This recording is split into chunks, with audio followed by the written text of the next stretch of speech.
I'm Jolene Wynn, and this is the Porn Addict's Wife podcast, episode number 146, Commitment. Your life does not have to revolve around your husband's pornography addiction. You are not defined by his choices or by what he sees on the screen. You are not just the porn addict's wife. You are so much more. In this podcast, I'm going to teach you how to go from handling it to healed. Because I've been where you are, and you don't have to stay there.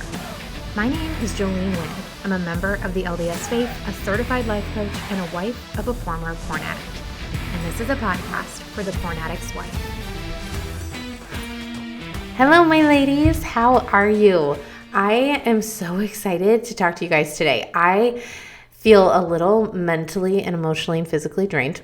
Not emotionally. I actually feel emotionally wonderful. I'm a little mentally drained, a little physically exhausted because the last week I have been in California for my business mastermind. I am in Jody Moore's business mastermind program, and it has been fantastic to be doing this.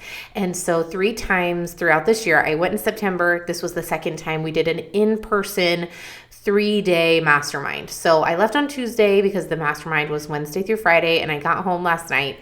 And it was amazing to be in a room of over 20 entrepreneurs. A lot of them are coaches, but they're all small business owners and entrepreneurs who are all trying to up-level their business. And it's so powerful to put yourself in a room of individuals who are all striving for the same thing as you. I posted about this on my Instagram. If you guys don't follow me on Instagram, you can. It's at Jolene Wynn Coaching. And I posted a little video that I took in the gym, the hotel gym. And I took a picture of myself standing in front of the mirror, and you can only see me in the gym, in the hotel gym. And then I took a video of what I was looking at, which looks just like me. But then if you scan, which is what I did, you see that there are actually other people in the gym. And this is kind of like what it's like to go to a mastermind, or to put yourself in a room of individuals who are doing the same thing as you. When we are doing things on our own, usually like if you're listening to a podcast, or especially as the wife of someone who struggles with pornography, it can feel very isolating, very lonely. And especially as the wife of a porn addict, if you are then trying to conquer it by self-progression. That, ladies, is a very narrow margin of women who are doing this, right? So we already have only 50%, well, only, it's a large percentage. 50% of women are in the same boat as you, okay? 50% of men struggle with pornography across the board. And so this, you already have half the women who are doing the same thing as you, even though you feel like you're alone. But then the percentage of women who are up-leveling themselves by listening to the podcast, by doing self-work, by working on themselves, by doing the inner work of emotional healing in order to move past this and to progress, that is a very small percentage of people. And I want you guys to understand how incredibly powerful each one of you is. Each one of you is. Okay, someone who knows English better than me, correct that sentence, okay? I am so impressed by the caliber of women who are listening to this podcast and the ones who become my clients, because this is a small margin of women. You guys need to be proud of yourselves. I don't think you recognize how incredibly inspiring each one of you is to me, because you are not the majority. And I say that in the best way. I think you need to understand, or I would love for you to just take a second and give yourself credit for the work that you're doing, because it's exceptional. You guys are not in the ordinary group that isn't doing anything or just complaining about it or stuck in it. You guys are actively pursuing growth beyond it. And that is a very small margin. However, it can feel very lonely, very isolating. You can feel like you're all by yourself because you're just listening to this podcast on your earbuds while you go for a walk or do laundry or pick up your kids from school. You don't see the thousands of women who are listening to this with you. I do. I look at the numbers. I'm the one on these coaching calls. I'm the one that sees the number of women in my program, but so many of you aren't. And I want to encourage you guys to put yourself in a room with like-minded individuals, because the power of that cannot be undervalued, cannot be underestimated. And that's what it was like. Like the video that I posted on Instagram was really to show you, to prove to you an example of how sometimes our vision becomes so narrow that we only see ourselves. We think we're the only ones doing this. And when we think that, it becomes so much harder to keep going, right? Think about it. If you're the only one in your friend group who's trying to lose weight, it can be really difficult, right? You go out to dinner and you're the only one that's like trying to eat healthier or whatever it is. It can be very hard. But if you open up your scope, this is why group fitness is so powerful. This is why it's so powerful to be in weight loss groups like on Facebook, or to have a friend that who can support you, because your brain loves to feel like it's not alone. It loves to feel like it's included. And so there's so much power in knowing that you're not doing this by yourself, even with something like weight loss, right? And so I want to encourage you guys to think about how to put yourself in that room. Now, the room that I will have that I would love for you guys to come join is inside my coaching program. That is a powerful room of dozens and dozens of women who are all doing the same thing as you and are up leveling even more than just listening to the podcast. They're not just listening to the podcast, they're taking what they learn on the podcast and then they're applying it even deeper and actually creating a transformation in their life.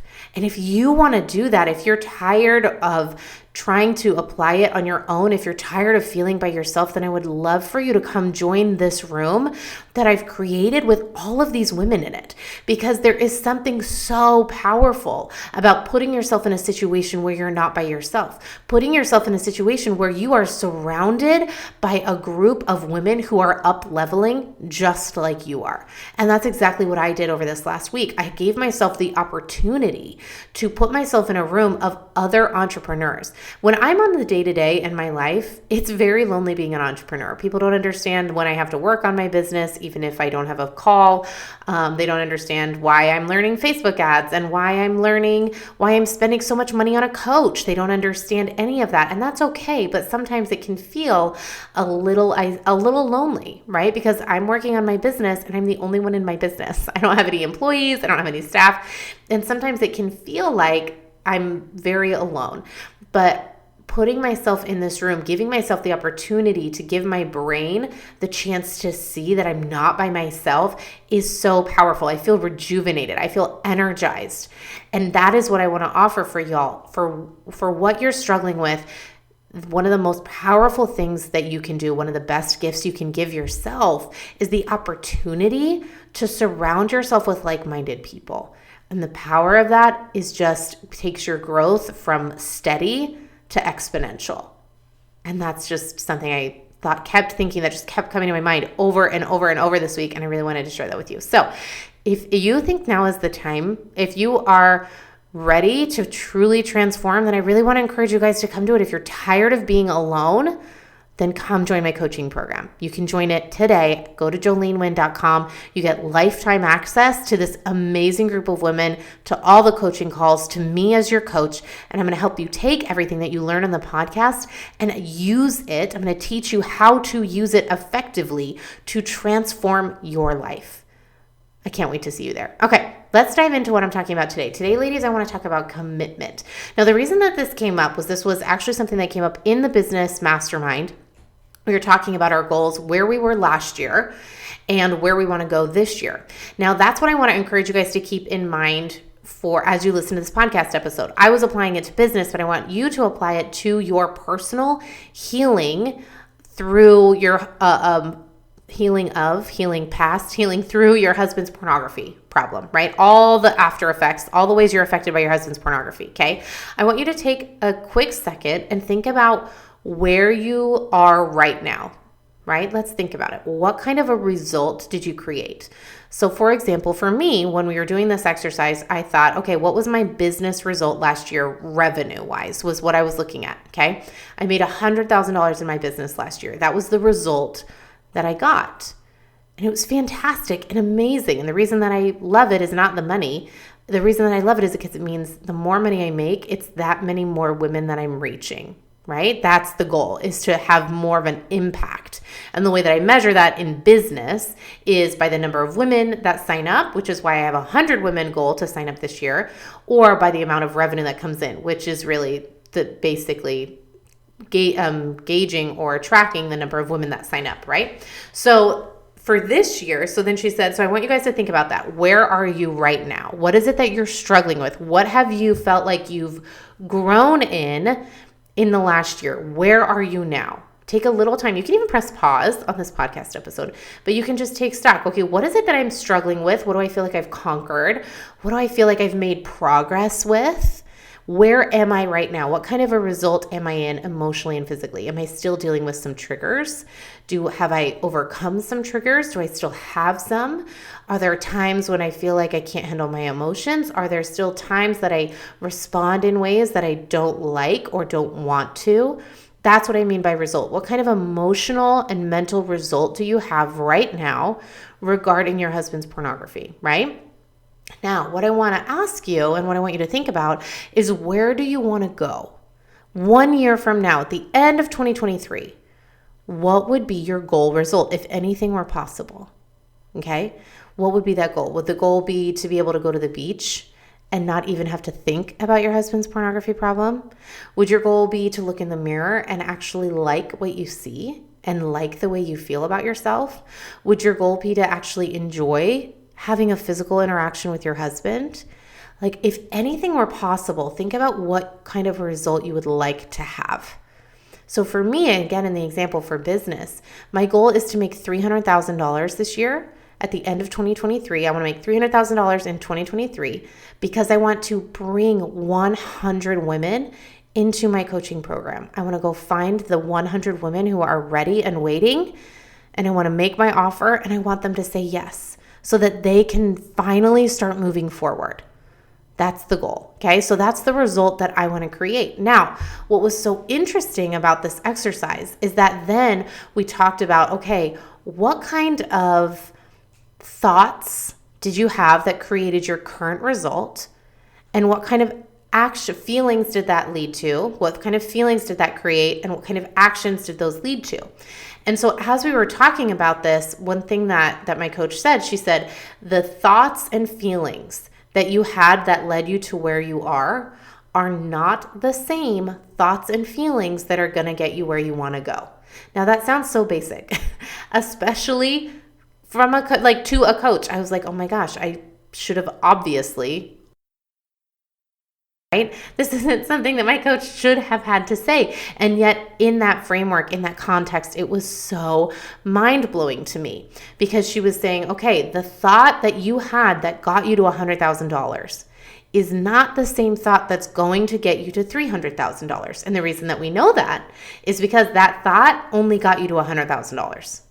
So you're going to have to choose a new thought, which is going to create a new feeling, which is going to inspire different action in order to create a different result, which is $300,000. It's going to take a different level of commitment. And it was so fascinating for me to actually look at this and to say, oh my goodness, I must not be as committed to my $300,000 goal as I thought I was. I thought I was totally committed. I thought I was all in. But when I look at the actions that I have taken or not taken over the last couple of months, if I look at the thoughts, then I obviously am not as committed as I was telling myself that I was. Now, here's one way I want you guys to look at this. I want you guys to consider, and this is a tough love call out, and I even did this myself, okay? I'm saying this with all of the love, but I really want you guys to ask yourself, where do I want to go? Do I really want to be past my husband's pornography problem, or do I kind of want to hold on to it? Do I really want to heal from it? Do I really want to let go of all the hurt and all the pain? Or does part of me really want to keep it a little bit?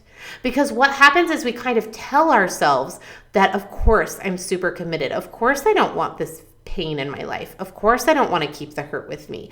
And yet, when we look at the result, if you still have hurt and pain, then you must not be as committed to getting rid of it as you thought you were. Now, I want you to take this and to reflect on this, but not take it and shame yourself for it, okay? There's nothing wrong with you.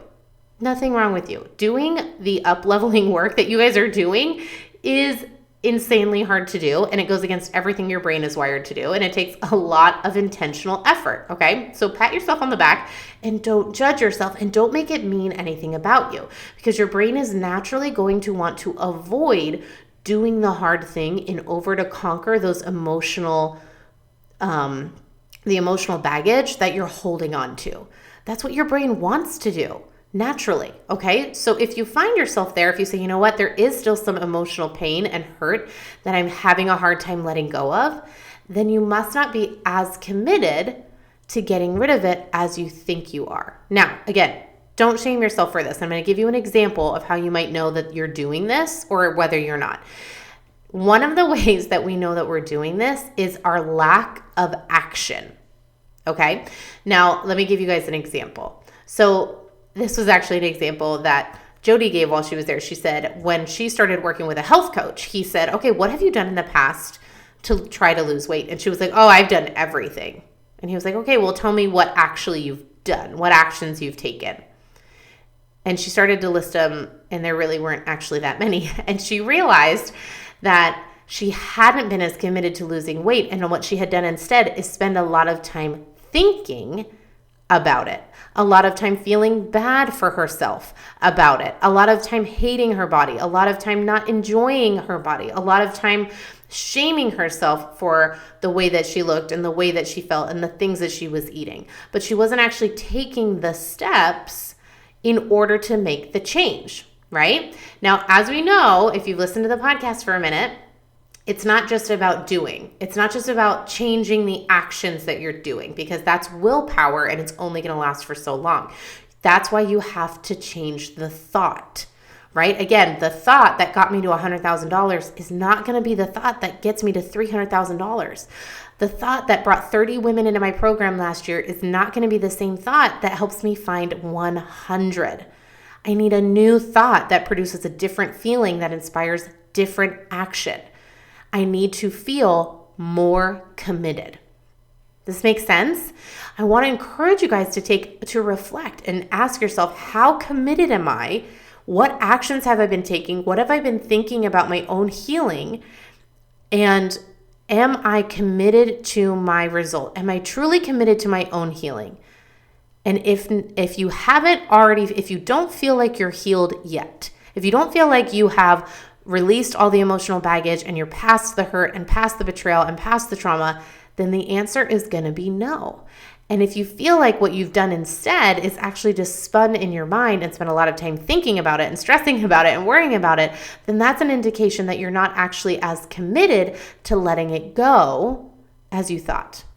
I was actually talking to somebody about this week that I came in contact with, and I was asking her about where she is with her pain and her emotional healing.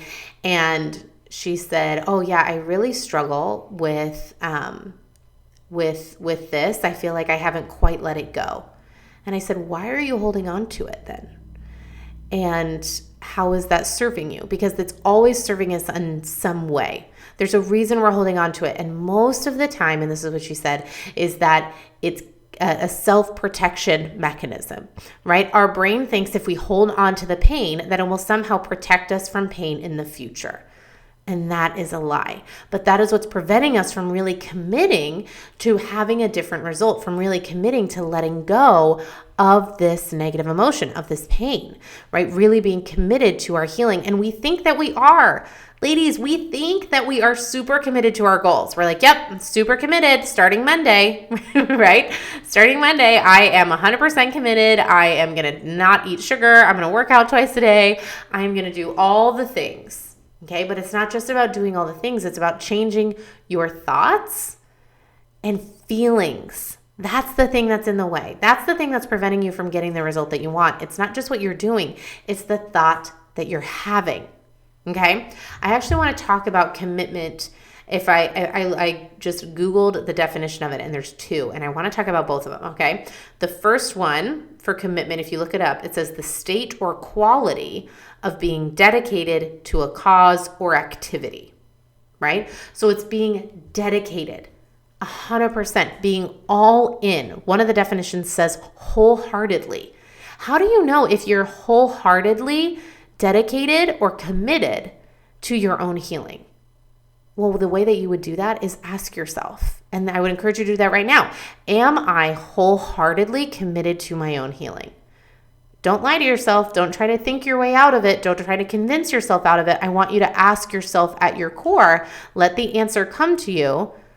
Honest, like just your immediate gut reaction answer. Am I wholeheartedly committed to this? Yes or no?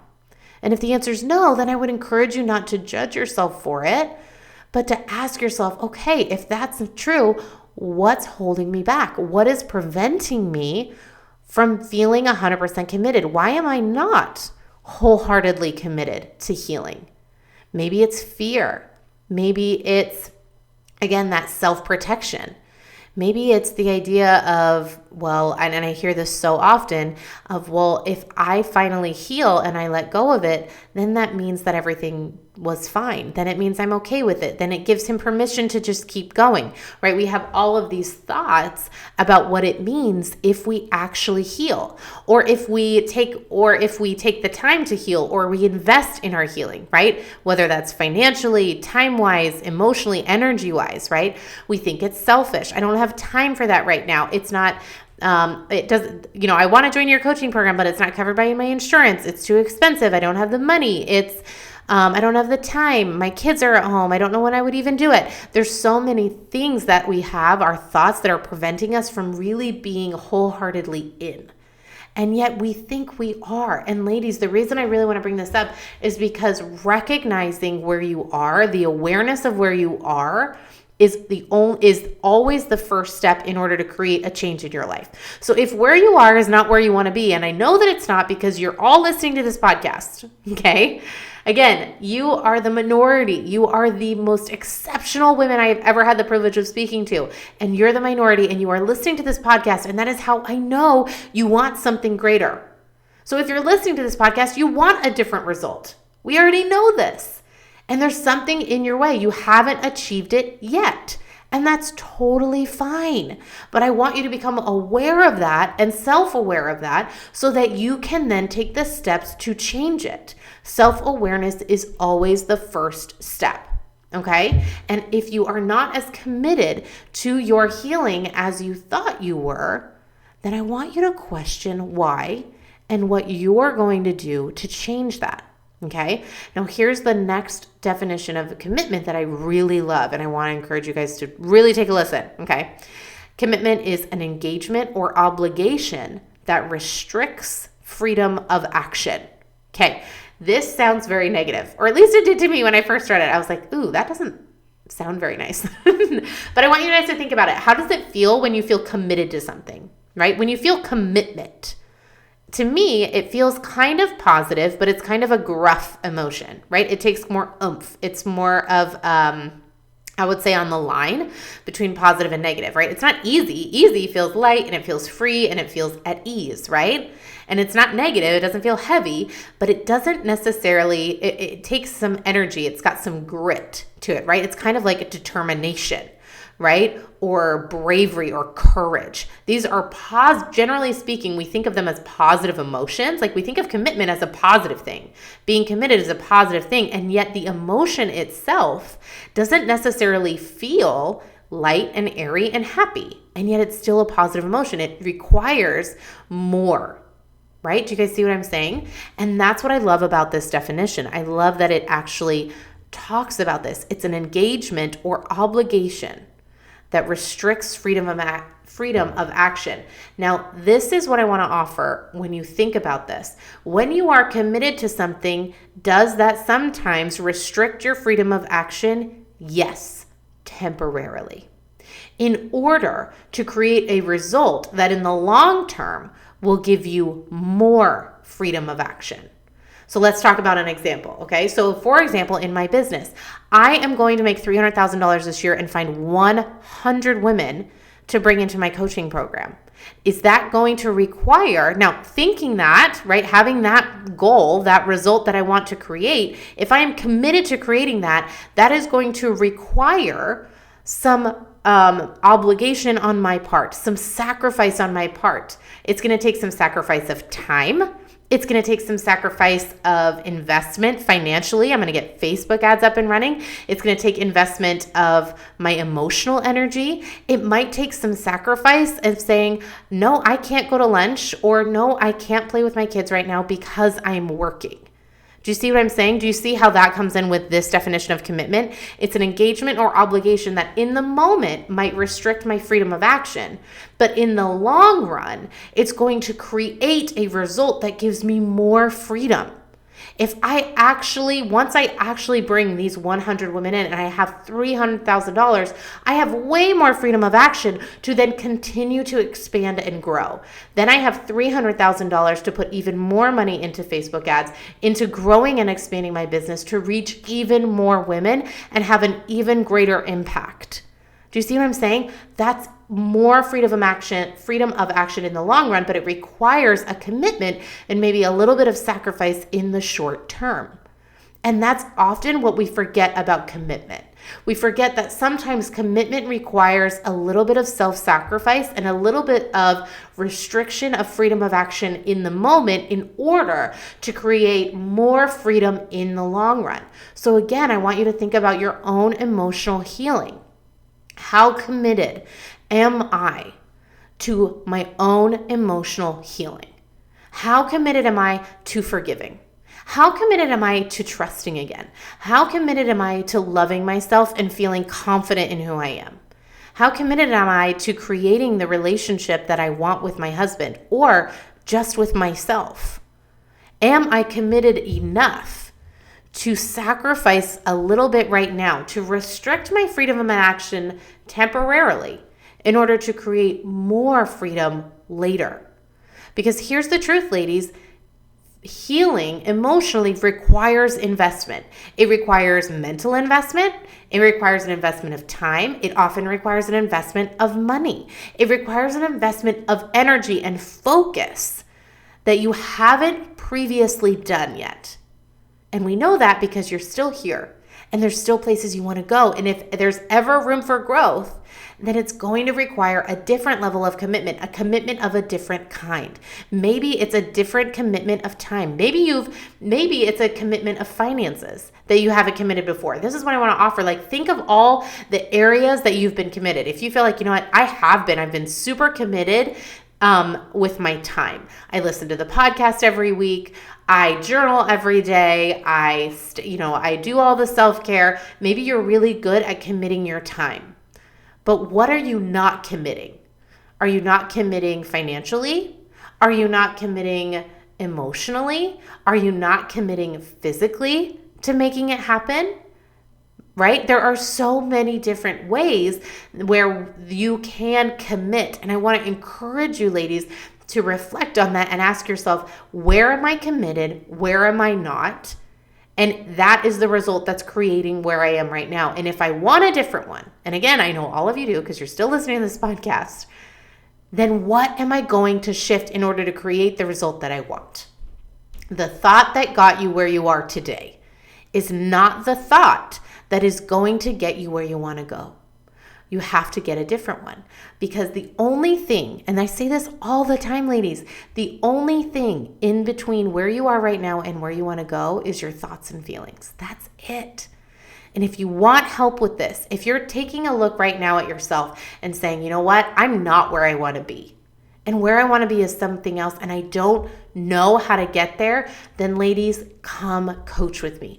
I will help you with this. That is my job, to help you see what's preventing you from being where you want to go and helping you get there. And I teach you every step along the way so that you don't have to figure it out and you don't have to do it by yourself. And you can be in a room surrounded by the most incredible women I have ever had the privilege of being surrounded by.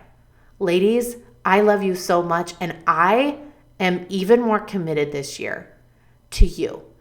the thought that I had that I shifted, the thought that I created is there are 100 women who are ready, and I'm going to go find them.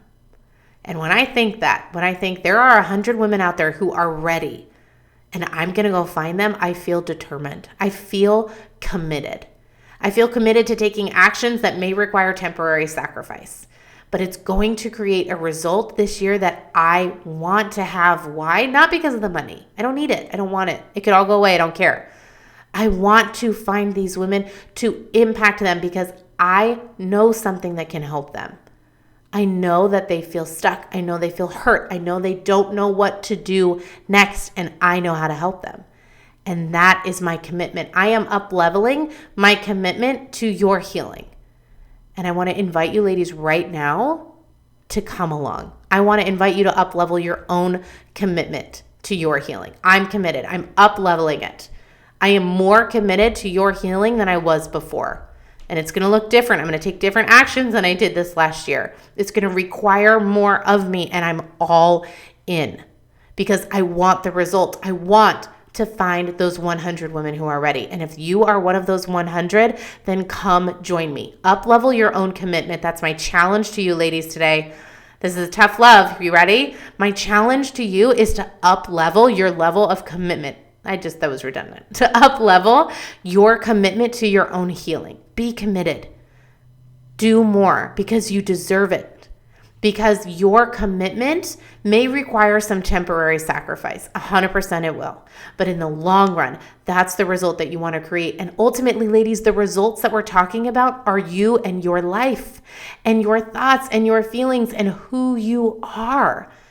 And you deserve all of that commitment. So this year, ladies, I'm up-leveling and I want to challenge you to come with me. Let's go together and let's create the result that you want. Let's get you where you want to go and let's start going forward. I love you ladies so much. I can't wait to see you next week on a brand new podcast episode. So take care. Hey ladies, I am so excited to let you guys know that I wrote a book and I would love for you to read it. This book is called The Not Enough Wife: Why We Look Outside Ourselves and How to Stop. And in this book, this is all about how when you feel like you're not sexy enough, not good enough as a mom, that all the things that you're doing wrong, well, the ways that we try to fix it are all backwards.